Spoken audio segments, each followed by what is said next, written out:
जैसे आप जानते हैं, पिछले साल हमने भारत जोड़ो यात्रा की थी। कन्याकुमारी से कश्मीर 4000 किलोमीटर चले और जो नफरत फैलाई जा रही है, हिंसा फैलाई जा रही है देश में, इसके खिलाफ हम यात्रा की।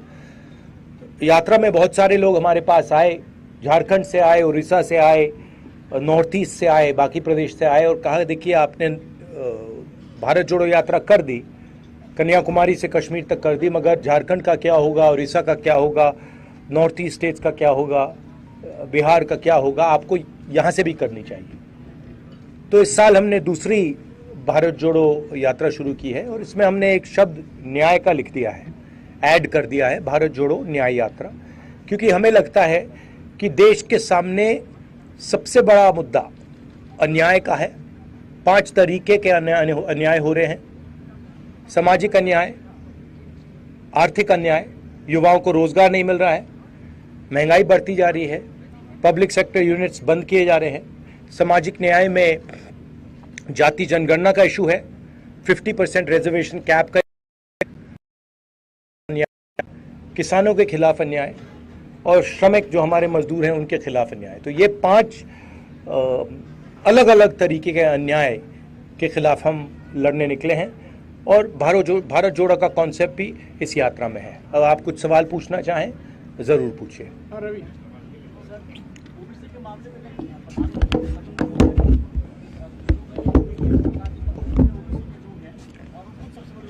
नहीं, क्या बोला?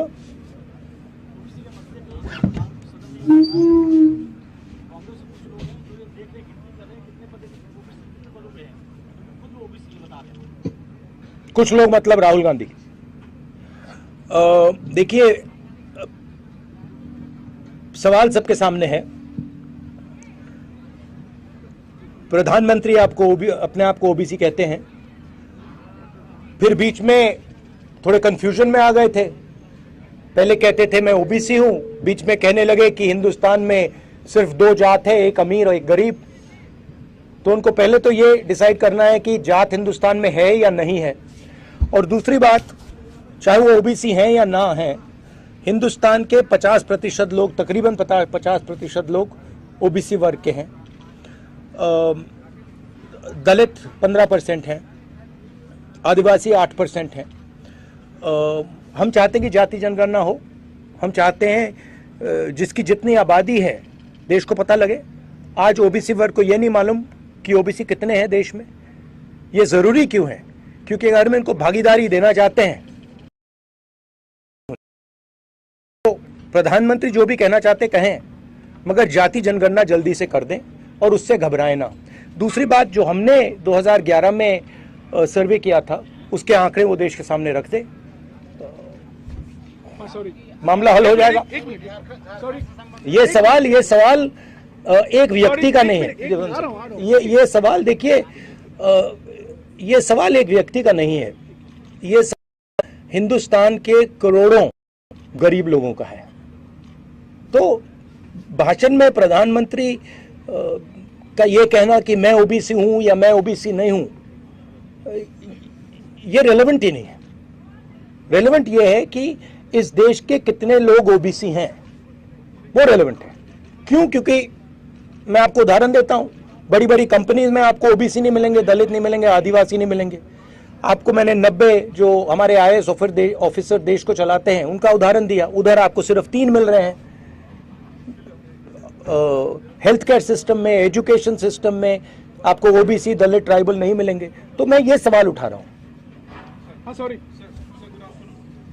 Good afternoon. Sir, despite your tremendous effort by you and your party to keep all the Indian alliance stakeholders united, some of your alliance partners is not ready to move an inch, especially from the recent stance, if I specify Mamata Banerjee. What is your take on this? No, that's actually not true. If you look at Mamata ji's statements, Mamata ji is very much part of the India alliance. And most of the other members who were part of the India Alliance are still members of the India Alliance. Of course, Mr. Nitish Kumar has left the India Alliance and he's gone to the BJP. You can guess as to what the reasons are for him leaving. That's fine. We'll fight in Bihar as the India Alliance. So I don't agree that lots of our partners are not part of the alliance. Haji. Also, there's a negotiation going on. There is conversation about seat. These are negotiations. So there is posturing, and that is normal. And sir, if your party gets the maximum number. Sorry. You've asked the question. Thank you. Jharkhand के ऐसे भूखंड में आप हैं sir, जहाँ से 3 tribal जो major community है उसका ओरिजिन है, वहाँ मुंडा एंड खड़िया का ओरिजिन बसिया मुख्यालय से, लेकिन एक चौथा ट्राइबल भी है सर यहाँ पर, वो ट्राइबल है भूलवासी। खान पान रहन सहन ट्राइबल के समान है, लेकिन चूँकि जाति प्रमाण पत्र में उनको सर्टिफिकेट नहीं मिलता है ट्राइबल का, और वो बड़ा उपेक्षित और वंचित है। उसके लिए कोई कार्य योजना अगर झारखंड का बन रहा है तो उसके लिए कोई कार्य योजना इस न्याय यात्रा के अंतर्गत आएगा? ये आप लोकल आंसर कीजिए, लोकल क्वेश्चन है। आराम सर भी यहाँ से पढ़े लोकल आप बोलिए ना। देखिए, इशू आज जो हम लोग न्याय यात्रा लेकर के चल रहे हैं उसका क्लियर है। ये बहुत सारी चीज़ें यहाँ स्टेट लेवल पे होनी चाहिए। ये आप एक तरफ कहते हैं कि इनको भी रख लेना चाहिए, वो कहते हैं कि नहीं हम पहले से हैं और नया नहीं होना चाहिए। तो उन दोनों का सामंजस्य बिठाने का काम चल रहा है। उस पर हम लोगों ने एक चाहता हूं, और उन्होंने आदिवासियों के साथ जमीन के साथ किया, वो सारे के सारे आदिवासी बोल रहे हैं कि बहुत बड़ा अन्याय किया था उन लोगों ने। थैंक यू भैया। हाजी, एक मिनट। वो उन्होंने आपका जवाब दे दिया। राहुल जी, आप भारत जोड़ो की बात करते हैं, लोगों को जोड़ने निकले हैं। आपके तेलंगाना के सीएम कहते हैं कि बिहार और झारखंड के लोग उसको इमिटेट करते हैं कि ये लेबर के डीएनए से आते हैं, उनका डीएनए में लेबर होना। तो किसी खास वर्ग को खुश करने के लिए किसी खास को नाराज करना, और जब भारत एक हो उसमें ओबीसी, एसटी, एससी, माइनॉरिटी करके बात करना, यूनाइट करके बात नहीं करना, लगता है वैसे वाकई में भारत जुड़ेगा, मजबूत होगा? वैसे ही जुड़ेगा, क्योंकि देखिए सवाल न्याय का है। जैसे मैंने पहले बोला, आप मुझे बताइए हिंदुस्तान के टॉप 200 कॉर्पोरेट कंपनी में मुझे बता दीजिए ओबीसी मालिक का नाम बता दीजिए, अभी बता दीजिए।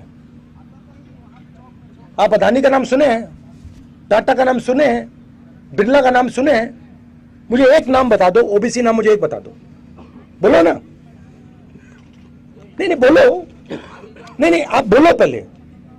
आपके मीडिया हाउसेज हैं, एक दलित या एक आदिवासी मालिक का नाम मुझे बता दो, बोलो। नहीं, सवाल ये नहीं है। सवाल वो उसका भी मैं नहीं सुनिए, बात सुनिए ना। आपने मुझसे सवाल पूछा तो मैं आपको जवाब दे रहा हूं। सवाल जाति जनगणना का सिर्फ नहीं है, सवाल यह है कि इस देश में हिस्सेदारी किसको मिल रही है। कॉर्पोरेट सेक्शन में मैंने आपसे पूछा 200 सबसे बड़ी कंपनियां हैं, 500 ले लीजिए, उसमें से आप उनके सीनियर मैनेजमेंट में आप मुझे ओबीसी नाम दे दो, दलित नाम दे दो, आदिवासी नाम दे दो। आप नहीं, क्यों? क्योंकि वहां नहीं। मेडिकल सेक्टर में मैं पूछता हूं आपसे, प्राइवेट मेडिकल सेक्टर में वहां नहीं दे पाओगे। प्राइवेट एजुकेशन सेक्टर में पूछता हूं, वहां नहीं दे पाओगे। दिल्ली में जो हमारा सरकार को चलाते हैं, उधर 90 लोग हैं आईएएस ऑफिसर्स, उसमें से 3 ओबीसी वर्ग के लोग हैं। 5% बजट का उन पर कंट्रोल है, कोने में बैठे रहते हैं। आबादी 50% है। तो अगर आप लोगों के साथ अन्याय करेंगे, हर कदम पे अन्याय करेंगे, तो भारत कैसे जुड़ेगा? आप क्या कह रहे हो और बीजेपी क्या कह रही है? अन्याय होना चाहिए। ओबीसी वर्ग का जो हक है उसको मिलना नहीं चाहिए। दलित वर्ग जो है, आदिवासी वर्ग जो है, उसका हक नहीं मिलना चाहिए। कैसे जुड़ेगा भारत? इसीलिए हमने न्याय शब्द भारत जोड़ो शब्द के बीच में रखा है। अन्याय के भारत में भारत जुड़ ही नहीं सकता। अब मैंने आपसे पूछा 200 कॉर्पोरेट्स हैं, आप मुझे एक नाम नहीं बता पा रहे। मैंने आपसे पूछा भैया ठीक है, आप कॉर्पोरेट का शायद जानते नहीं हो, बड़ी बड़ी मीडिया कंपनी में मुझे एक नाम दे दो। अच्छा छोड़ो, आप रिपोर्टर्स में से मुझे दिखा दो आदिवासी कौन है, हाथ उठाओ ना, कहां है? आप यहां मुझे दलित दिखा दो। हाँ एक है, सैंपल रख रखा है कोने में। तो देखिए, देश के सामने सबसे बड़ा मुद्दा अन्याय का है, और सबसे बड़ा अन्याय दलित आदिवासी पिछड़ों के खिलाफ हो रहा है। इसीलिए मैं इसको रख रहा हूं, और इसीलिए मैं जाति जनगणना के लिए लड़ रहा हूं, और मैं पीछे हटने वाला नहीं हूं, प्रधानमंत्री जो भी कहे। हाँ श्रेया, एक मिनट बात आऊंगा। Sir, I'm Shreya from Times Now. Can you give me some water जनाब? I've been following the Yatra Assam. We have seen that you have given a constant message that Nafrat ke bajaj mein mohabbat ka dukaan kholi hai. Now the Yatra have also faced some controversy. For example, the West Bengal Chief Minister calling Congress a migratory path. Even today, one of your videos trying to feed a dog went viral, and BJP says that this is because of this attitude of yours towards. What is the video that went viral? You were trying to feed a dog, and that was actually the dog owner. Amit Pandya has been fact-checked also. So, No, what do you mean is a dog owner? I didn't understand. so you were doing a roadshow in Yes, Uttarakhand, yes. where one dog owner came to you with a dog. Yes, I called the dog and the owner, he came. So you tried to feed the dog with a stick. After the dog did, you handed it over to the dog. Oh yeah, because वो बिल्कुल घबराया हुआ था, कहाँ पर था, और मैंने जब उसको बिस्किट दिया वो डर गया, तो मैंने उसको मालिक को दिया कि भैया आप दे दो, ये आपके हाथ से खा लेगा। फिर वो मालिक ने उसको दिया, वो खा गया। तो इसमें मतलब इशू क्या है? So what the BJP has said is that the person who handed over, the Malik, the dog owner, was actually a Congress no, कार्यकर्ता. वेयर इज ये कांग्रेस कार्यकर्ता? वो कुत्ते को लाया मेरे पास, कुत्ता घबराया हुआ था, मैंने उसको खाने को दिया, वो कांप रहा था ऐसे, फिर मैंने कहा भैया आप खिला दो, उसने खिला दिया। हाँ जी, क्या है? नहीं सचमुच ये बीजेपी के लोगों को कुत्तों से ऑब्सेशन क्या है? कुत्तों ने क्या बिगाड़ा है? हाँ जी, राहुल जी 4 दिनों तक झारखंड की यात्रा रही। इस दौरान आपने कोयला मजदूरों से मुलाकात की, बुनकरों से संवाद किया है। क्या लगता है झारखंड में की बदलाव की जरूरत है? दूसरा सवाल, कल्पना सोरेन से कल आपकी मुलाकात, आपकी क्या बातचीत रही है, क्या होगी? ये देखिए, जो कल्पना जी के साथ बातचीत हुई वो तो मैं पब्लिकली नहीं बोलूँगा, वो तो कॉन्फिडेंशियल बातचीत हुई है। ये कहूँगा कि जो उनके पति के साथ किया जा रहा है वो अन्याय है, वो ठीक नहीं है। यात्रा में हम बहुत सारे लोगों से मिले हैं, किसानों से मिले हैं, आदिवासियों से मिले हैं, गरीब लोगों से मिले हैं, और बहुत सारा इनपुट हमने लिया है। और मैं सोच रहा हूं कि 2-3 मुद्दों पर चीफ मिनिस्टर से मैं बात करूं और उनको अप्राइज करूं कि हमें लगता है कि इन चीज़ों पे थोड़ा फोकस होना चाहिए। ज़मीन का मामला है, सरना कोर्ट का मामला है, तो ऐसे काफ़ी मामले हैं। हाँ जी, सर, मैं सबसे पहले आपको धन्यवाद देना चाहता हूँ कि आपने ओबीसी दलित पिछड़ों का मुद्दा उठाया। लेकिन एक सवाल है मेरा, आप पिछले 10 साल वाले सरकार में थे, उस समय ना जाति जनगणना की बात हो रही थी, ना ओबीसी समाज की हो रही थी। ये आपको किसने बताया? आप फैक्ट्स चेक करके आओ भैया, हमने जाति जनगणना किया है, आप अपने फैक्ट्स ही नहीं जानते। नहीं किया है, लेकिन काफी लंबे समय से बंद था। नहीं, हमने कास्ट सर्वे किया, उसके हमने आंकड़े निकाले, कोalition में हमारा डिस्कशन हुआ, और कोalition में वो डिस्कशन में डिसाइड हुआ कि उसको रिलीज नहीं करना है। मैंने पब्लिकली कहा है कि एक्चुअली हमें उस टाइम रिलीज कर देना चाहिए था। अभी अगर आपकी गवर्नमेंट बनती है तो ओबीसी के लिए अब क्या क्या कदम उठाए जाएंगे इससे? वो तो हमने क्लियरली बोला है, जाति जनगणना हम लागू कर देंगे। कल तेलंगाना के चीफ मिनिस्टर आए, उन्होंने मुझे कहा कि तेलंगाना में काम शुरू है, जहां भी हमारी सरकार है हम जाति जनगणना कर रहे हैं। 50% का जो कैप लगाया है, आर्टिफिशियल कैप लगाया है, अनफेयर है, तो हम हटा देंगे। रिजर्वेशन का जो 50% का कैप है, हम उसको खत्म कर देंगे, और आदिवासी जो हैं और दलित जो हैं उनके रिजर्वेशन को प्रोटेक्ट करके हम पिछड़े वर्ग के लोगों को रिजर्वेशन देंगे। हाँ जी, और आखिरी बात सुनिए, जो इसमें 2 चीजें हैं, और एक है कि जनरल कास्ट के भी गरीब लोग हैं, ठीक है, तो उनको भी नहीं छोड़ना है। और सबसे जरूरी बात कि जो छोटे बिजनेसेस हैं, एंटरप्राइजेस हैं, उनको पूरा का पूरा सपोर्ट हम देंगे। नोटबंदी ने, जीएसटी ने इन लोगों को खत्म कर दिया है। तो जो रोजगार क्रिएट करते थे, जो देश को रोजगार देते थे, उनको नरेंद्र मोदी जी ने, अदानी जी ने नोटबंदी, जीएसटी लागू करके उनको खत्म कर दिया है। तो हम तो हम सबसे पहले जीएसटी को बदलेंगे, ठीक है। नोटबंदी के बारे में हम कुछ नहीं कर सकते, वो तो नरेंद्र मोदी जी ने कर दिया। तो जीएसटी को बदलेंगे। उसके बाद हम एक नया फाइनेंशियल प्लान स्मॉल और मीडियम बिजनेसेस के लिए लागू करेंगे, और उसमें हमारा फोकस होगा कि पिछड़े वर्ग के लोग, दलित वर्ग के लोग, आदिवासी वर्ग के लोग, गरीब लोगों को फुल बेनिफिट मिले। हाँ जी, एक मिनट रैलियां हो रही है सर, ईवीएम के विरोध में रैलियां हो रही है, बड़ी रैलियां हो रही है सर, उसका नेतृत्व करने का वहाँ पर आप जा नहीं रहे हैं क्या? हमारी, देखिए मैं यात्रा में हूँ, हमारी, अगर आप ईवीएम पे पोजीशन समझना चाहते हैं, हमारे पास हमने पब्लिकली डिक्लेयर कर रखी है। जयराम जी आपको उसका एक कागज दे देंगे।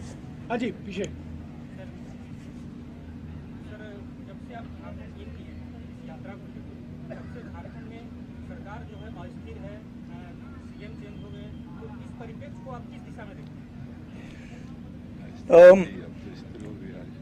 पूरे देश में ED, CBI, income tax opposition पर आक्रमण कर रही है। इन इंस्टीट्यूशंस का मिसयूज हो रहा है, जबरदस्त तरीके से मिसयूज हो रहा है। ये रियलिटी है आज की पॉलिटिक्स का। कोई प्रॉब्लम नहीं है। उन्होंने यहां कोशिश की, सरकार गिराने की कोशिश की, हमने रोक दिया। तो हम लड़ते रहेंगे, मगर ये सच्चाई है कि चाहे वो इलेक्शन कमीशन हो, चाहे वो एजेंसीज हो, चाहे वो ब्यूरोक्रेसी हो, चाहे वो पुलिस हो, इन सब का मिसयूज हो रहा है, पूरे देश में मिसयूज हो रहा है। हाँ जी, आखिरी दो सवाल हो गया, आखिरी दो सवाल। जनगणना देश की आर्थिक हालात हर तबके का सामने आए, ये सराहनीय है। मेरा सवाल ये है, पिछले जो 10 सालों से, ठीक है अभी 10 सालों से कोई सेंसेक्स नहीं हुआ है, जिस पर सेंसेक्स मतलब कि जनगणना नहीं, सेंसस जी जनगणना नहीं हुई है, और जनगणना से ये आंकड़े नहीं आ रहे हैं। कुछ राज्यों में बिहार ने कराया और झारखंड अभी नहीं। मेरा ये सवाल है कि आपने सामाजिक न्याय के तहत 5 न्याय की बात की। मैं आपके सरकार द्वारा एक कानून बनाया हुआ था वन अधिकार, झारखंड से रिलेटेड, बिल्कुल, लेकिन वन अधिकार कानून लागू करने वर्तमान सरकार कहीं ना कहीं कमजोर पड़ी है, और काफी सारे लोग को जो आदिवासी वन क्षेत्र में रहने वाले आदिवासी हैं, उसका वन पट्टा ऐसे ही देखिए ये कहीं डंप हो। इसके बारे में काफी बातचीत हुई है यात्रा में। ये कहना कि फॉरेस्ट राइट्स एक्ट को इम्प्लीमेंट नहीं किया जा रहा है, ये गलत है। जरूर थोड़ी कमियां हैं, उनको ठीक किया जा सकता है और उनको हम ठीक कर देंगे। फर्क समझिए, जो गरीब था, जो आदिवासी हैं, दलित हैं, वो पिछली सरकार को एंटी दलित, एंटी आदिवासी मानते हैं। आज एंटी दलित, एंटी आदिवासी सरकार नहीं है। जमीन का मामला जरूरी मामला है, और आपने जो पॉइंट उठाया है, मैं भी ये पॉइंट चीफ मिनिस्टर के साथ उठाऊंगा। हाँ जी, आखिरी सवाल। नहीं, आखिरी सवाल नहीं, एक हो गया। एक पत्र भैया आप ऐसे करिए ना, पहले आप मेरा जवाब दीजिए ना। नहीं, पीछे हो गया। आप दो पूछ रहे हो, आपने एक पूछा, मैंने एक पूछा। हाँ जी, ठीक।